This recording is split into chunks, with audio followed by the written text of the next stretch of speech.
Russian man like inside the dark, call me Bill Snatcher.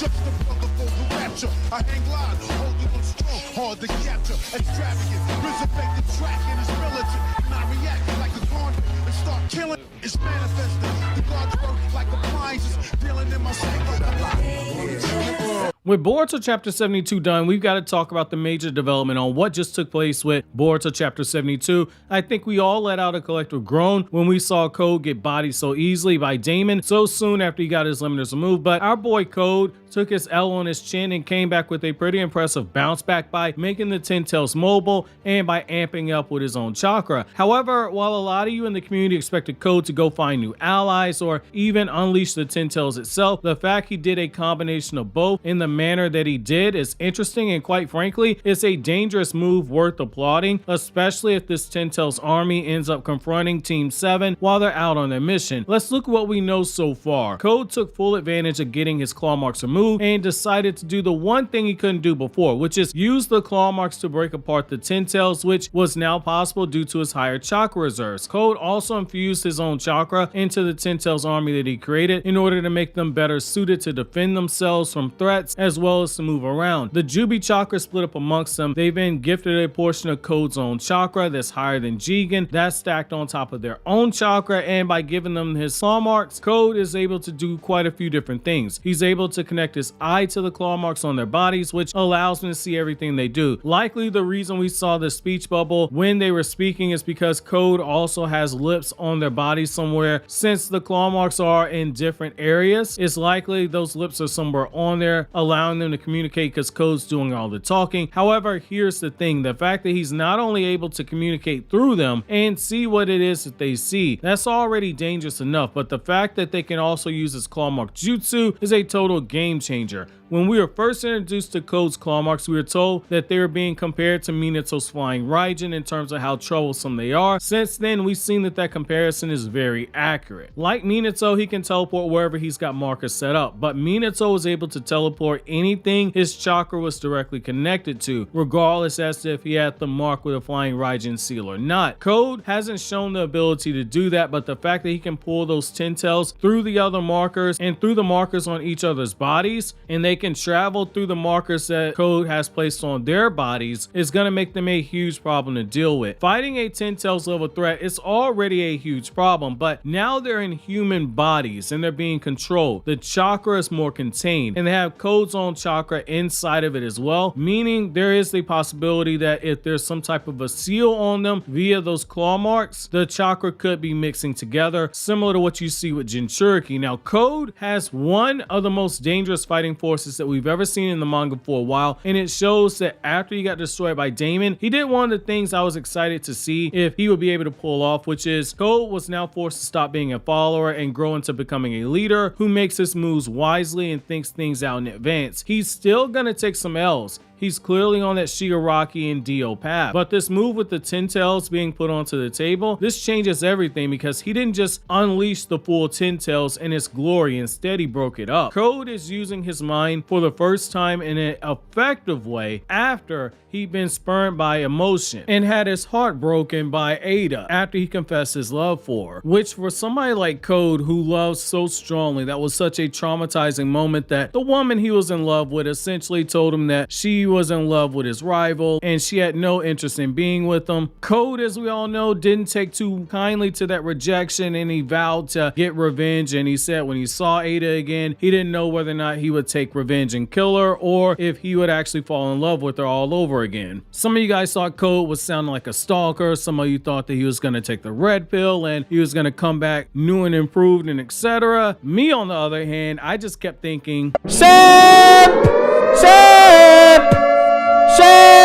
Jokes aside, making a calculated decision while being emotional or in response to emotion is different, which is an important distinction to make, because using your brain to think up a plan is one thing. Using your brain to think up a plan after being in an emotional state of mind is a completely different thing. Rule number 23 of the 48 Laws of Power talks about concentrating your forces, and that's what Code has done right now. The Ten Tails had a big target on his back, and Code, by giving it a way to fight back, attack has forced them into a single mobile fighting force, which is huge. You gain more power by finding a singular rich source than splitting between many shallow sources of power. He's focused on just that with the 10 tails, the single source of power that he needs. However, he also split it up and he added in his own chakra to make these monsters stronger, easy to control, mobile, and they're able to protect themselves. Essentially, he's upgraded the 10 tails even though there's more of them now. He now also has the tools needed to hunt down Boruto and company, which there's a strong possibility he's about to do. Code is now able to keep his distance and attack from the shadows if he chooses to do so. He can also use the 10 tails army going out on the attack to draw the attention of everyone, while he himself makes his move while everyone else's attention is diverted elsewhere. Distractions are an essential part of military strategy, and Naruto as a franchise places extreme emphasis on the move hidden behind the move, or as OG Naruto fans remember, the phrase "a ninja must learn to see past deception." Naruto potentially has a major issue on his hands right now. Boruto and company are likely going to be dispatched to Amado to escort Amado, Ada, and Daemon all the way to Konoha, while doubling as a mission to allow Kawaki to meet and interact with Ada. However, they still have to travel there. This is a great opportunity to show Isshiki and Sarada how big the gap is that still exists between them and their two teammates. If Code's 10 tails decides to pop up while they're en route to meeting up with Amado, Ada, and Daemon, there's a possibility that they're going to end up having to fight alongside Boruto and Kawaki. These two characters have already shown the desire to train to get stronger, but right now the big question is how badly do they get bodied, and how badly does the 10 tails clone begin to start tossing Sarada and Isshiki around like trash, and how soon do we start smoking those Sarada and Isshiki packs?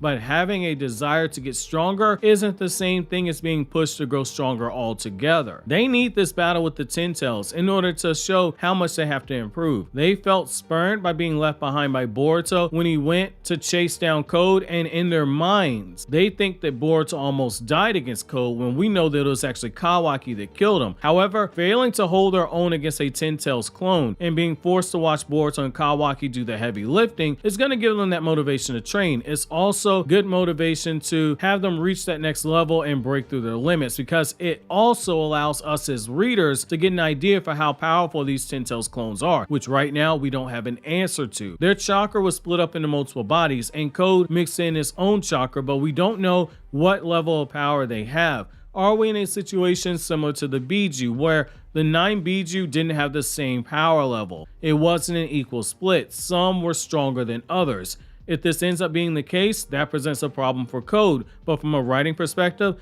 this allows the story to stay on a sliding scale to keep some characters like Sarada and Isshiki in a position where they can contribute to the action while making them be stimulated by the encounter to grow stronger, and so now new enemies are popping up, one stronger than the other. If there are any weaknesses to these claw marks, having someone with a Sharingan there while the jutsu is being used is going to open up the door for more information to be gained, and a counter for the claw marks can be found. It also teaches Code a very valuable lesson. Power isn't everything. Sometimes those who are weaker than you can present as much of a problem as those who are stronger than you are strong enough to rival you. If those 10 tails clones start using the claw marks around Sarada, she might not walk out of there with a W, but she's going to at least walk out with something, whether that be information or information on a weakness. Sarada isn't going to walk out of there empty-handed. I'm leaving here with something. You know what I mean? I'm from around the way. I'm leaving with something. Code has some hope right now. This was clearly well thought out in terms of a plan. It's a break glass in case of emergency moment, and it's a plan that has potential to allow him to see the full extent of his capability with both of his claw marks and with the 10 tails. If they end up being as equally good as an asset as they are a liability, this at least opens the door to have Code make some adjustments. If he uses the 10 tails clones as a distraction, he can at least go about his true motive to head towards Konoha and start killing off characters on his list, or to look for someone that can be used as an asset to be held hostage in order to lure out Boruto, which is something he knows will work because Boruto showed him when Kawaki left the village that he's got a big heart that can be exploited against him. That being said, I want to know from you guys, how impressed were you with what Code did? And do you think that Code's Ten Tails army has the same power level across the board? Or do you agree that it's going to vary? While you think that over, consider watching these other videos you see on the screen right now.